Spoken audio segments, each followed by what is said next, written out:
Hello everyone, मैं आशा करती हूँ आप लोग बहुत अच्छे होंगे और अपने सीटेड एग्ज़ाम की तैयारी बहुत अच्छे से करेंगे। तो आज इस क्लास में हम NCERT class 7 science chapter 13 complete करने वाले हैं, जहाँ पर हम पढ़ाई करेंगे आवर फॉरेस्ट के बारे में। फॉरेस्ट जो है हमारे जीवन की रेखा कैसे बनी है, इस टॉपिक्स पे आज हम लोग डिस्कस करेंगे। तो इसके थ्योरी पार्ट्स को पहले देखेंगे, देन इससे रिलेटेड टॉप 10 इंपॉर्टेंट एमसीक्यूज़ जो है वो कवर करेंगे। अगर आप चैनल पर नए हो तो वीडियो को लाइक कीजिएगा और चैनल को सब्सक्राइब कर लीजिएगा, ताकि इंपॉर्टेंट इस तरह की क्लासेस जो है आपका मिस ना हो जाए। और यहाँ पर हम साइंस की क्लासेस कंप्लीट करते हैं। तो चलिए यहाँ पर हम देखते हैं फॉरेस्ट की स्ट्रक्चर, मतलब यहाँ पर जो वन है इसकी संरचना कैसे हुई है, इस पे हम लोग स्टडी करेंगे। तो एक जो फॉरेस्ट है ना, फॉरेस्ट क्या है? एक वन एक गतीय जीव इकाई है। विभिन्न पौधों की ऊंचाइयों के आधार पर क्षैतिज परतें दिखाई देती है। तो वन में ना बहुत टाइप्स के पौधे पाए जाते हैं, जिसकी हाइट के आधार पर उसे हम क्या करते हैं, उसे स्टडी कर सकते हैं। A forest serves as a dynamic living entity. The vegetation display distinct horizontal layers depending on the height of the different plants. तो plants इस तरह से इस पूरे वर्ल्ड में डिफरेंट डिफरेंट हाइट्स के ह्यूमन बींग्स होते हैं, एनिमल्स होते हैं। लाइक दैट इस वर्ल्ड में जो फॉरेस्ट है, फॉरेस्ट में भी डिफरेंट डिफरेंट हाइट के क्या होते हैं, प्लांट्स पाए जाते हैं। तो इसमें जो डिफरेंट हाइट्स के होते हैं उसमें हम लोग पहला क्या पढ़ेंगे, पहला जो पॉइंट है कैनोपी। तो कैनोपी क्या है? कैनोपी मीन्स क्या होती है? वितान। इसमें क्या होते हैं ना, the upper most branches and the leaves of all tall trees that look like a roof और umbrella over the other plants in the forest is called canopy. It's important term, VBI है, exam में आ सकता है। Okay तो देखिए, आपको पता है बहुत सारे पौधे होते हैं। तो सबसे जो एक ट्री की जो सबसे ऊंचा पार्ट होता है ना, ऊंचा पोर्शन होता है, ऊंचा भाग होता है, हाईएस्ट टॉप मोस्ट पोर्शन जो होती है, जो ब्रांचेस होती है, लिप्स होती है, उसे कहा जाता है कैनोपी। ओके, जो अम्ब्रेला के जैसा दिखता है। Umbrella, why umbrella? क्योंकि अम्ब्रेला की तरह वो ऊपर में रहता है और उसके नीचे सारे छोटे छोटे पौधे होते हैं। That's why this is like canopy. Okay, and then जो नेक्स्ट पॉइंट है यहाँ पर कैनोपी। कैनोपी पॉइंट हमारा होप सो क्लियर हो गया होगा आपका। कैनोपी हमने कवर कर लिया। Then crown. क्रोन क्या है? शिखर। द ब्रांच क्या है? Branch is part of a tree above the stem. Stems के ऊपर, मान लीजिए ये एक ट्री है। ओके,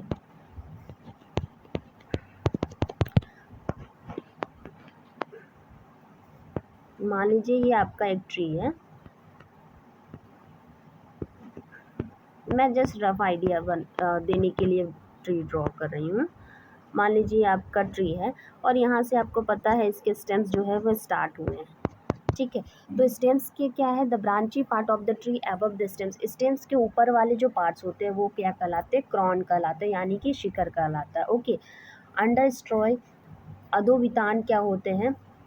तो layers formed by smaller trees, shrubs, grass, tall grasses and herbs beneath the canopy. Canopy के नीचे जितने सारे पॉइंट्स आ जाते हैं वो क्या कहलाते हैं? अधोवितान कहलाते हैं। ओके, एंड जो आपका लास्ट पॉइंट है फॉरेस्ट फ्लोर। फॉरेस्ट फ्लोर क्या है? वन भूमि क्या है? The lowest ground layer. ये सबसे छोटा ग्राउंड लेयर है, covered with dead and the decaying leaves. यहाँ पर क्या होते हैं? जो सड़ी गली पत्तियाँ होती हैं, मृत जीव होते हैं, ये सब यहाँ पर पाए जाते हैं। ट्विंक्स होते हैं, फ्रूट्स होते हैं, ऑर्गेनिक मैटर पाए जाते हैं, लुकिंग डार्क एंड स्पॉन्जी। तो यहाँ का जो एरिया होता है कैसा दिखता है? स्पॉन्जी टाइप का दिखता है। ओके, नेक्स्ट यहाँ पर हम देखेंगे क्या है? Vertical layers of forest. One में विभिन्न कौन कौन सी परतें होती है उसके बारे में हम सबसे पहले पढ़ेंगे यहाँ पर। तो टॉप रूफ जो लेयर होती है इसे क्या कहा जाता है? कैनोपी। आपको याद हो गया होगा। तो इस तरह के जो प्लांट्स होते हैं जो कैनोपी कहलाते हैं, इसकी जो हाइट होती है 30 मीटर से भी ज़्यादा होती है। मिडल लेयर में क्या पाए जाते हैं? अधोवितान पौधे पाए जाते हैं। इसमें कौन कौन से प्लांट्स आ जाते हैं? सर्प्स आ जाते हैं और यंग ट्रीज आ जाते हैं। इसकी जो लंबाई होती है 5 से 15 मीटर होती है। लोअर वेजिटेबल्स में क्या आते हैं? हर्ब लेयर आ जाते हैं। इसमें फर्न और ग्रासेस होते हैं। इसकी जो लेंथ होती है 1 से 2 सेंटीमीटर के अंदर में आती है। एंड ग्राउंड लेवल पे क्या होते हैं? फॉरेस्ट फ्लोर होते हैं, डेड मैटर होते हैं, फंगी और डिकम्पोजर्स होते हैं। ओके, यहाँ पर नेक्स्ट पॉइंट हम देखेंगे इंटरडिपेंडेंस एंड एनर्जी फ्लो कैसे होती है फॉरेस्ट में। पर पारस्परिक निर्भरता और ऊर्जा प्रवाह कैसे होती है? तो forest contain various interconnected system, all organisms interact with in a food chain. विभिन्न वन में विभिन्न प्रकार के क्या होते हैं? तंत्र जुड़े होते हैं। ओके, और सभी जीव क्या है? एक खास श्रृंखला के भीतर बातचीत करते हैं। यहाँ पर अब हम देखेंगे फूड चैन। तो फूड चैन में क्या होता है ना, खाद्य श्रृंखला में ये चैन आपको याद रखना पड़ेगा इंपॉर्टेंट एग्जाम के लिए। देखिए प्लांट्स जो क्या होते हैं, ये प्रोड्यूसर होते हैं। प्रोड्यूसर मीन्स क्या होते हैं? पौधे। पौधे प्रोड्यूस करते हैं। ये क्या करते हैं? लाइट की प्रेजेंस में, एयर की प्रेजेंस में एंड वाटर के प्रेजेंस में पौधे क्या करते हैं? खाना बनाते हैं, फोटोसिंथेसिस करते हैं। तो ये प्रोड्यूसर होते हैं। इस पौधों को कौन खाता है? इस पौधों को खाता है इंसेक्ट यानी कीड़ा। एंड देन इस इंसेक्ट को कौन खाता है? फ्रॉग। फ्रॉग यानी मेढक। एंड देन इस फ्रॉग को कौन खाता है? स्नेक्स। एंड देन स्नेक्स को कौन खाता है? ईगल। तो आप देख रहे हो एक कड़ी बनी हुई है। पहले एक को खाया, देन उसको दूसरा खाया, और दूसरा को तीसरा, तीसरा को चौथा एंड चौथा को पांचवा। इस तरह से एक सीक्वेंस बनी हुई है and this type of sequence is called food chain. Okay, decomposer क्या है? डिकम्पोजर यानी अपघटक क्या होती है? तो छोटे छोटे जो माइक्रो ऑर्गेनिजम्स होते हैं, माइक्रो ऑर्गेनिज्म मीन्स क्या होते हैं? छोटे जीव जंतु जो होते हैं, like fungi, bacteria that convert dead plant. जो पौधे सड़ जाते हैं या जिनकी पत्तियां टूट कर गिर जाती है, जिनके टहनी टूट कर गिर जाती है, जिसके स्टेम्स टूट कर गिर जाती है, जब वो धरातल पर गिरती है तो वो सड़ जाती है। और वो जब सड़ जाती है तो जो माइक्रो ऑर्गेनिजम्स होते हैं, फंगी, बैक्टीरिया, ये क्या करते हैं? एंड टिश्यू इनटू, ये क्या करते हैं? Micro organisms like fungi, bacteria that convert dead plants and tissue into a dark organic material that's called humus. ये क्या है? ह्यूम्स में उसको बदल देते हैं। Humus return nutrients back to the soil. और यही चीज़ें क्या होते हैं? खाद्य के रूप में काम करता है। ओके, डायनेमिक लिविंग एंटाइटी क्या है? गतिशील जीव इकाई क्या है? तो गतिशील जीव इकाई के लिए यहाँ पर बाय रीजेनरेटिंग न्यूट्रिएंट्स, मतलब डायनेमिक लिविंग एंटाइटी में क्या होता है? न्यूट्रिएंट्स को रीजेनरेट किया जाता है, फूड प्रोवाइड किया जाता है and supporting diverse life forms. The forest acts as a self sustaining system. तो फॉरेस्ट क्या है? खुद में एक पूरा परिपूर्ण थिंग्स है। ओके, तो यहाँ पर आपको कुछ पॉइंट्स दिया है, आप इसको देख लीजिएगा। Remember PCD for the ecosystem balance. P for क्या है? प्रोड्यूसर, जो plants catch energy, solar energy को कैच करके प्रोड्यूस करता है। C for consumer. कंज्यूमर में क्या कौन कौन आते हैं? हर्बीवोर्स आ जाते हैं यानी शाकाहारी, कार्निवोर्स यानी मांसाहारी। और D फॉर क्या होता है? डिकम्पोजर। माइक्रोब्स क्या करते हैं? इसको हेल्प करते हैं। Microbes recycle nutrients via humus back to the producer. Okay, ये वापस से प्रोड्यूसर को प्रोवाइड कर देते हैं। Environmental functions of forest. Forest में क्या क्या इन्वायरमेंटल फंक्शंस होते हैं? तो यहाँ पर देखिए, forest maintain a balance of oxygen and carbon dioxide. आपको पता है कि हमें प्लांट से क्या मिलते हैं? ऑक्सीजन मिलते हैं, और प्लांट क्या करता है? CO2 का यूज़ करके भोजन का निर्माण करता है।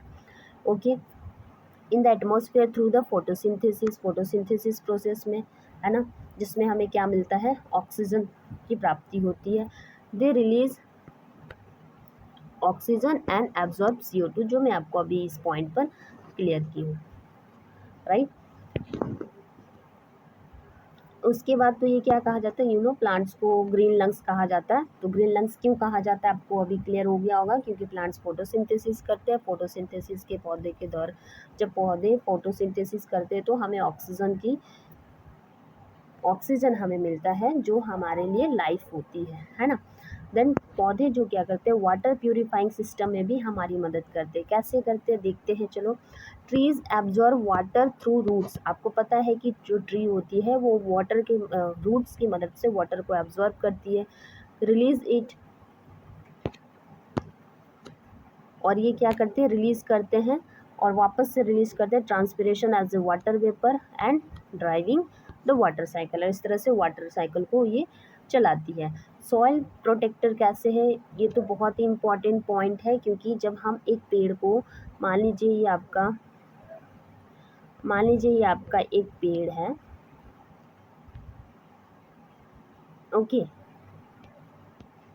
ये इस तरह से ज़मीन के अंदर बहुत सारे मिट्टी, इसकी जो जड़ें हैं, वो मिट्टी को क्या करती है, पकड़ के रखती है। आसपास की जो मिट्टी होती है उसको जकड़ के रखती है, जिससे क्या होता है, वहाँ की मिट्टी का जो है ना, क्या होता है, अपरदन नहीं होता, इरोजन नहीं होता है। ओके, इससे क्या होती है, वहाँ की जो ज़मीनें हैं वो सख्त बनी रहती है। Trees roots bind the soil firmly, जो मैं आपको अभी बताई, preventing soil erosion caused by heavy rain. जब बहुत सारी पानी आती है, बाढ़ आती है, तो जो पौधों की जो जड़ें होती है वो मिट्टी को पकड़ के रखते हैं। Forest floor also acts as a natural absorber rain water to seep slowly into ground to recharge the water table. Okay, अब यहाँ पर हम देखेंगे top 10 important questions basis on forest. तो देखिए पहला क्वेश्चन पढ़ते हैं। पहला क्वेश्चन में क्या बोल रहा है, in a forest ecosystem horizontal layer of vegetation are form due to the different height of plant. What is the roof-like layer formed by the uppermost branches of tall trees over other plants is called।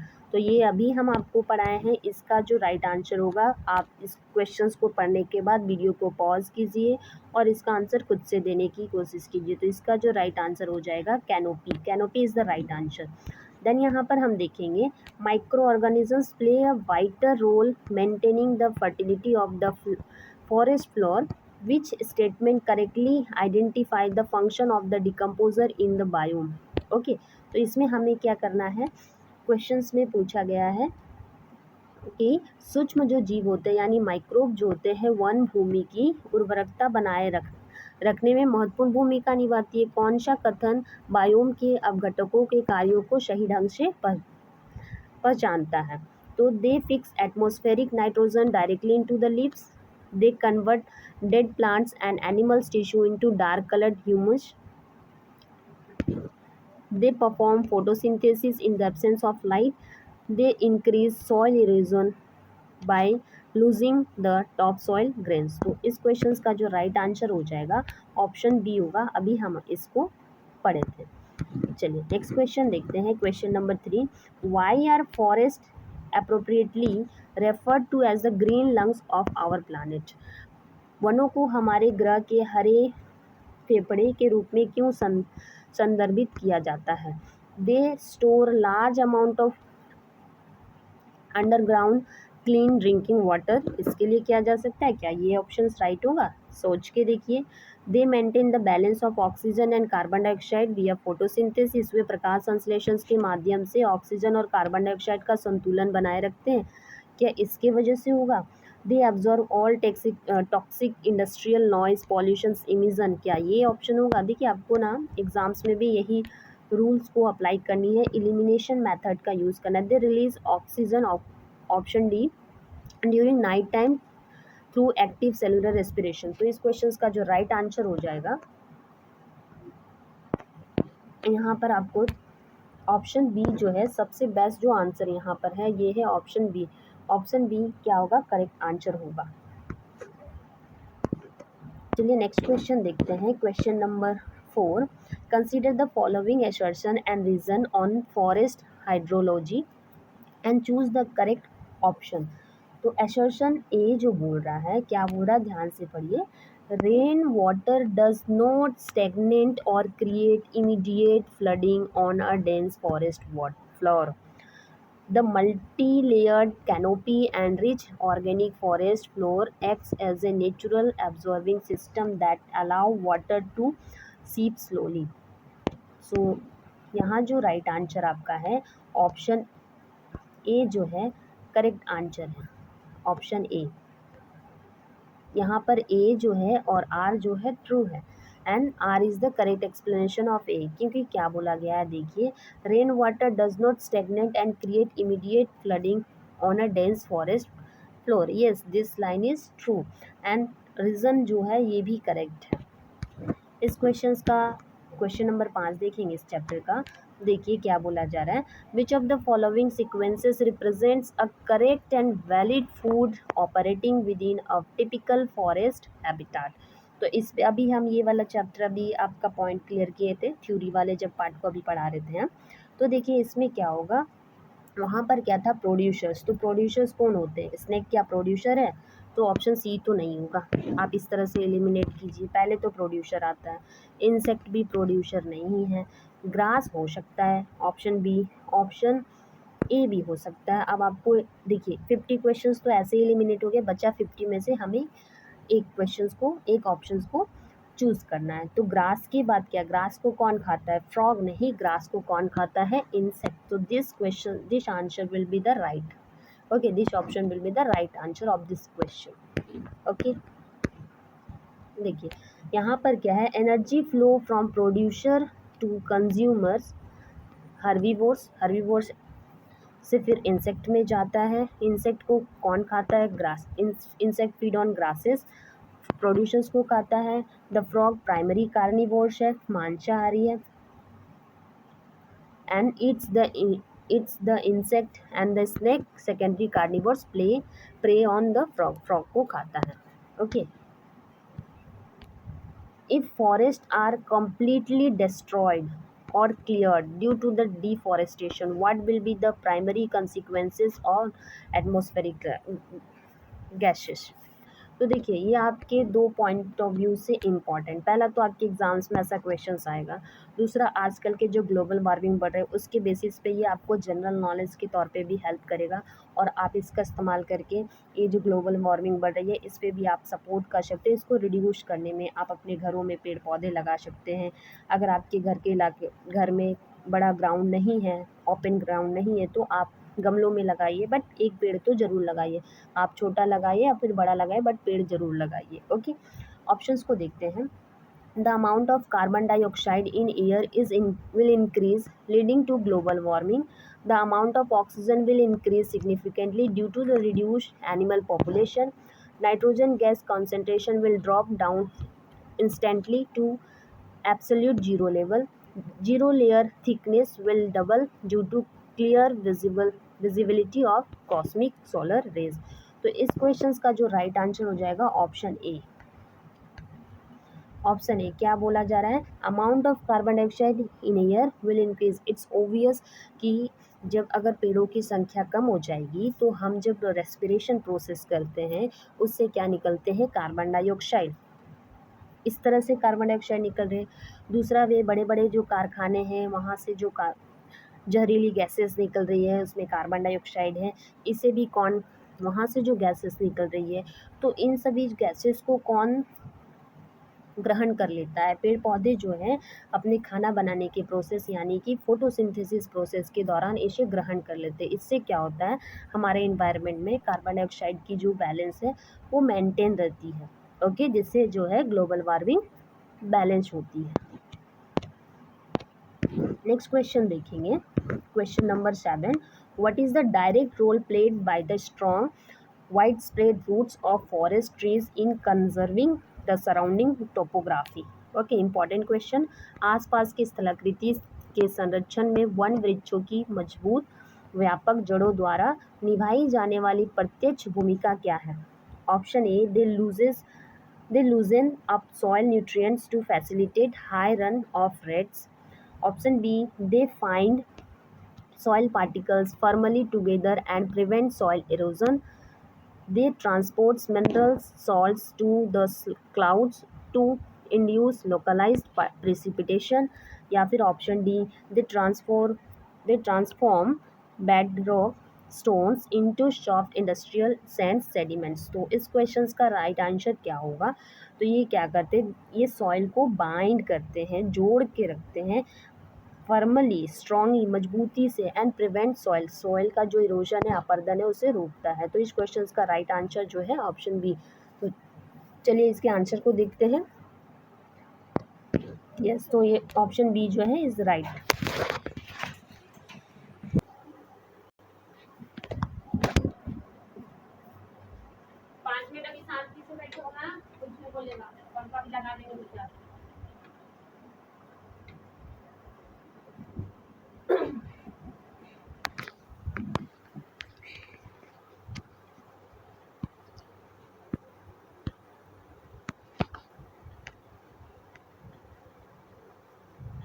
Question number 8 देखेंगे, why is forest describe by ecologist as a dynamic living entity.